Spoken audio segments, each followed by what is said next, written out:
Hello again, fellow audiophiles. I am Wave Theory, and today we are talking about Ferrum Oor re-review. This and this Hypsos unit here, which I listened to these two together, were loans from a friend of the channel, so thanks again to the friend of that channel for loaning these so that I got to listen to them with some new headphones that I haven't heard before, and with its sibling WANDLA DAC here. So since it's here, and since it's been a while since I reviewed the Oor the first time around, I thought it would be worthwhile to do a re-review of the Oor and talk about some of my sonic impressions, especially with some new headphones that I did not have on hand to review this one the first time around. So stay tuned right after shameless self-promotion here and listen to my re-review on the Oor and see if my thoughts on it have changed at all. Hello. I'm one of the reasons that Wave Theory can't spend all of his money on audio gear. He wants you to know that your support is vital for keeping the channel running. So if you enjoy Wave Theory's bussin' review riz and no-cap review style and want to encourage him to stay in the basement so I don't have to listen to his dad jokes as much, like the video and subscribe to the channel. You can also send him a donation on PayPal or sign up for the Patreon. Links are in the description. Now on to the review. And in general, no, not really. My thoughts have not changed a whole lot. This is still a very good headphone amplifier that I find to be sort of a jack of all trades here, though not quite a master of none. Okay, it's very much a generalist. It plays nice with a wide variety of headphones. I have found it to really only truly synergize with one, and that is the HiFiMan Susvara, and we will unpack that a little bit here in this re-review. What I'm going to do in this one is talk more about like just new sonic impressions, if I have any, and some pairings to new headphones that I got to listen to on this that I did not get to listen to with the first time around, and then also we'll do some comparisons with other amplifiers in there around its price, such as the HiFiMan Goldenwave Prelude, which is another one that I've reviewed since I reviewed this one. And then I've gotten some requests to compare this one with the Schiit Mjolnir 3, and so I will do a comparison with that in this review here as well. So let's get to it. So back in my initial review of the Oor with the Hypsos power supply, so that when the Hypsos was set at its default 24-volt power supply, the Oor was a very neutral and kind of a generalist, jack of all trades, master of none kind of sound. A very neutral sound signature in terms of perceived frequency response. It stages a little bit on the narrow side, although the holography within that sound stage is very good. It's got excellent resolution and detail retrieval on it, although the dynamic presentation is just sort of average. It's not particularly punchy or hard-hitting most of the time. Honestly, most of those thoughts hold up. The one that really changes is the dynamics, the impact, the slam thing, and that is with a specific headphone, and I've already mentioned it. That is with the HiFiMan Susvara. For whatever reason, this amp, which I believe at the 60 ohm load that the Susvara is rated, delivers about 8 watts per channel. It seems like it was probably designed with the Susvara in mind. I cannot confirm that, but just based on the way that it behaves with this particular headphone, it would not surprise me at all. Now, it's never going to be a really powerful head slammer or anything like that, but the dynamics, the impact, the slam, and the rumble and all of that really wake up on this particular headphone more than they do on just about any other headphone on that. So generally, my thoughts are basically the same as they were with the exception of this. Let's unpack this and then do some comparisons here in more detail.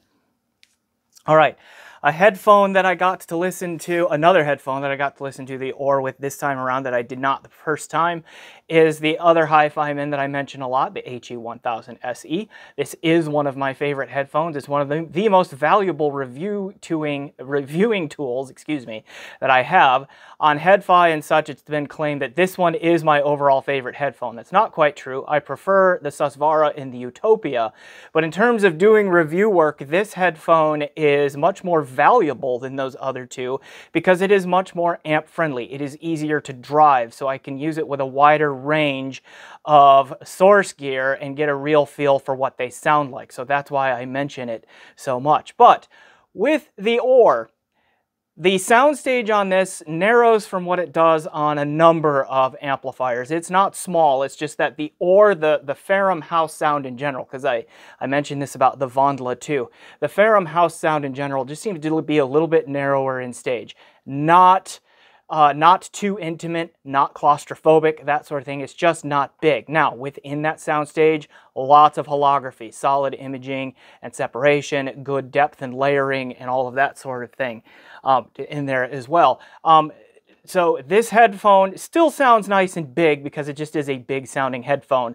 But if you like to make it even more expansive than it already is, all that, this one will narrow it just a little bit. So that's not the match you want there. But this is a fine sounding pairing, and again, it's not going to be overly dynamic either.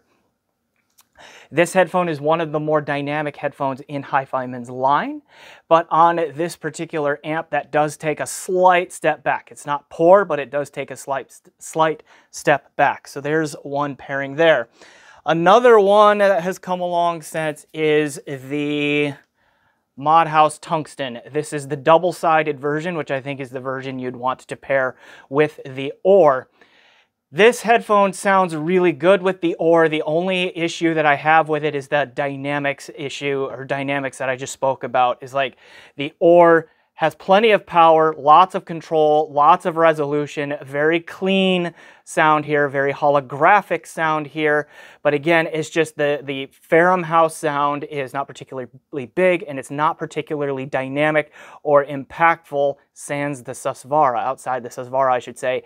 And this one, I would say that the dynamics came across to me as a little bit over smoothed to a fault. So if you like a really dynamic, impactful presentation, this is not a good pairing. But if you are okay with a smoother and just more laid back kind of dynamic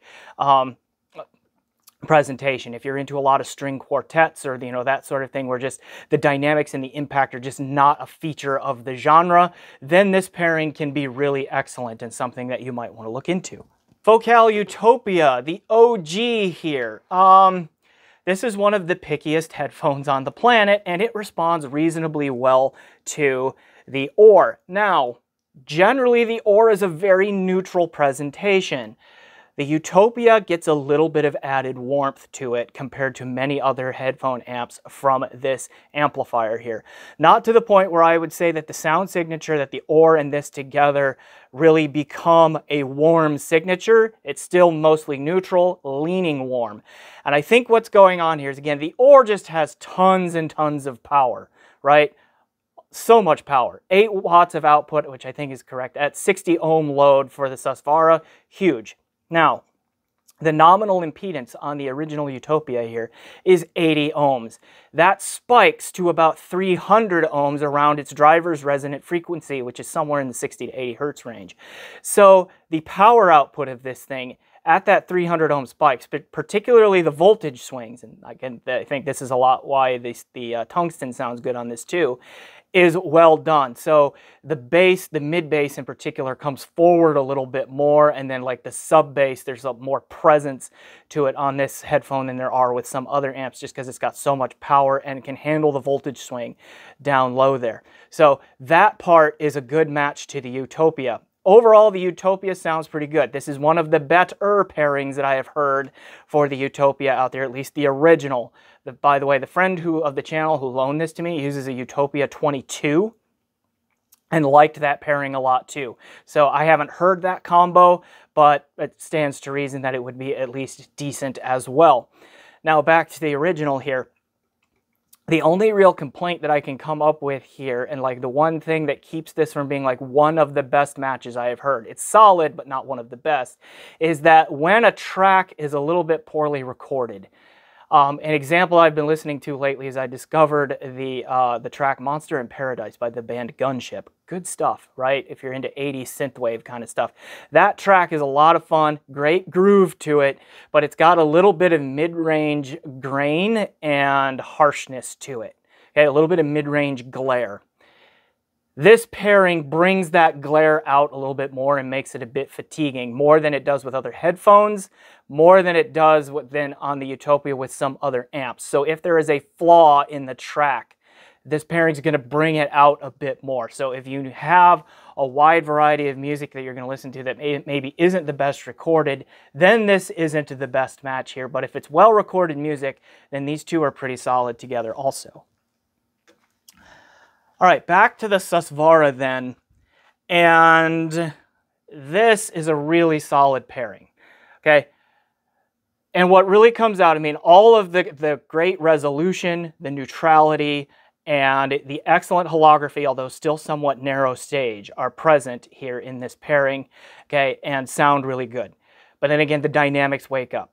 It's not going to be a true head slammer, but kick drums and electric bass guitar, string plucks, and all of those kinds of things have some good solid impact coming from the Susvara through the Oor with the Hypsos at the 24-volt setting. Still mostly a neutral presentation. You just get that added impact. Snare drums take on a little bit more snap to them and that sort of thing. And then the resolution is really good. It's not detail forward, but you just hear a lot of what's going on in the track. So a friend of mine, when I originally reviewed the Oor, was like, hey, Susvara pairs really well with this. Like, too bad you didn't get to hear that. Now I've gotten to hear that, and I agree. It pairs really well. Other commenters, like on my reviews for the Susvara and for the Oor originally, were like, hey, it really is a good pairing with the Susvara. And I agree. Excellent pairing. What is normally not a particularly dynamic amp somehow wakes up in the dynamics with this headphone. Okay. Let's do some quick comps then with the Oor and some of the other amps that I'm out there. And one that has been requested is the Mjolnir 3. All right, and I'll try and put a picture of it up here above. Sound signatures between the two, at least from a perceived frequency response, is pretty similar. Mostly neutral in presentation. I think the Mjolnir 3 does emphasize the upper mid-range just a hair, and that gives it a sense of added clarity. So it's very close in overall clarity to the Oor as well here. And then the Mjolnir 3 is wider. It is a trait of Schiit's house sound to be bigger in presentation, and the Mjolnir has that, okay? That's really where it stops, though. And there are a lot of claims out there that the Mjolnir 3 punches up on the level with the Oor and such. Like it, you know, punches up to twice above its price point and so forth. And I just cannot get behind that level of hyperbole with the Mjolnir 3. It is a good, rock-solid amplifier at $1,300 US for headphone impedances below about 60 ohms. Okay, but the Oor has a lot more resolution and detail retrieval and a lot more holography in its sound. The comparisons that I did between the two here, the headphones that I used would have been the HE1000se and my Focal Radiance. Okay, those are both comfortably in the wheelhouse of what the Mjolnir 3 is capable of driving, and comfortable driving, I should say. And the Oor was just noticeably far more resolving and holographic than those other two. Now, the Mjolnir 3 was more impactful and dynamic, and it had the bigger stage. So if you prefer those traits, then you have it there. But other advantages that the Oor is going to have over the Mjolnir 3 is that this will drive just about anything. It can do high impedance loads just fine. The Mjolnir 3 starts to struggle a little bit with higher impedance loads. Okay, and then also if you buy the Hypsos, you have the option of changing the power output here and making this thing warmer and a little bit wetter sounding, which again, you can change the sound signature more than you can with the Mjolnir 3. So the Mjolnir 3, you're kind of stuck with that very neutral, I don't want to say stuck with, but the only option is you get that very neutral, slightly upper mid emphasis kind of sound, where you can tailor the sound a little bit more with this pairing here, which, you know, could add to the value proposition to some as well. But to me, the Oor is clearly the more technically capable amp, right? It's the more natural sounding amp, but it does have the smaller sound stage, even though it is more holographic within that sound stage. Okay, all of that. And the Mjolnir 3 is more dynamic and impactful, if that matters to you as well. HiFiMan Goldenwave, a Prelude. Now this was the amplifier that HiFiMan released after they bought out the company Goldenwave, which is a Hong Kong-based company. And they released it at about $2,500 US because it drives the Susvara really, really well. So the comparison that I'm going to do between the Prelude and the Oor is in driving the Susvara, and then I'll throw in the OG Utopia as well in there. Let's start with the Susvara. What I noticed between the two in terms of the presentational differences is, again, the Prelude is wider in stage, okay, just a bigger sound stager. Again, the Ferrum house sound is a little bit on the smaller side there. The Prelude is a little bit yet more dynamic and impactful with the Susvara than the Oor is. A little bit, okay? It's noticeable. It's not a huge gap, okay? But they have different presentations from there. From a perceived frequency response standpoint, the Prelude is a little bit warmer, and it also is a little bit wetter kind of sound. So the Oor is a little bit more neutral, a little bit more clarity focused in its presentation, and it's also drier. So let's talk about this wet, dry kind of thing again. And I've explained this in my terminology series as well. Like the wet, dry spectrum of sound is like if you have a wet sound, things sound a little bit blended together. The trailing ends of tones lead into the attacks of the subsequent tones a little bit more so than on the dry end. On the dry end, there's much more noticeable separation between trailing ends of tones that precede and then the attacks of a new tone that come along behind it in time. So again, like you can have too much of each. You can have too wet where it just sounds like too thick and syrupy, or you can have too dry where it just sounds really chalky. There's not really a right or a wrong in there. Most of us prefer a balance in neither of the extreme. I'm just letting you know that the Prelude is a little bit more towards the wet end of the spectrum, and the Oor is a little bit more towards the dry end of the spectrum. Which amp of these two is better for Susvara? And there's not a clear answer to that question. They are both really good for Susvara. It's just what presentation do you prefer? Slightly warmer, fuller, thicker, wetter sounding with just a little bit more dynamics than what the Oor can deliver? Go Prelude. If you want a cleaner, drier, clearer, more neutral sound with still decent dynamics and you can handle the narrower soundstage, go with Oor. The actual resolution and detail retrieval between these two really could not find much of a difference between. Every sound that the Oor could resolve, I could hear the Prelude resolve it as well. It's just that it often stood out just a little bit more on the Oor than it did the Prelude, just because of the drier sound helped like pull out, or at least help some of those finer details stand out a little bit more and become a little bit more easily noticeable, but they are still very much all there on the Prelude. Okay, what about the Utopia? All right, the gap between the two here, I think, was a little bit smaller yet than it even was for the Prelude, or excuse me, the Susvara, which was already not a huge gap. And that's because the Oor turns a little bit more warm with this headphone than it does with most others, but the Prelude is still warmer yet. Not overly warm, but it's noticeable. But then the bigness, the larger soundstage of the Prelude comes out again a little bit more. The slightly more impact, particularly in the sub bass on this one, there's a little bit more sub bass impact and slam on the Utopia through the Prelude than there is through the Oor. The Oor, again, it gives you that drier, cleaner, clearer kind of sound, though, if that's what you're after. Okay, so that difference comes out as well. Now, another thing that I noticed is that, and I mentioned this when I did the pairing of these two with the Oor and the Utopia, is if you get a track, and I'll come back to that gunship track there, which I can link to in the description. If you get a track that is a little bit harsh or poorly recorded somewhere, these two freak out together a little bit faster than the Prelude and the Utopia do together. So there's a little bit more forgiveness, not a lot more forgiveness, but a little bit more forgiveness between Prelude and Utopia that may or may not be of interest to you, depending on what kind of music and the quality of recordings that you're going to be listening to. All right, now again, all of these comparisons and thoughts that I made about the Oor were with the Hypsos on the 24 volt setting. And I stuck with that because when I first had the Oor, I preferred the 24 volt, just what it did here, overall presentation. You can make the Oor sound a little bit warmer, thicker, and fuller, and a little bit more wet sounding if you drop the voltage here to about 22 volts instead of the 24 volts. That can happen. If you increase the voltage, drive it even higher, it creates even more like drier kind of sound than it already has.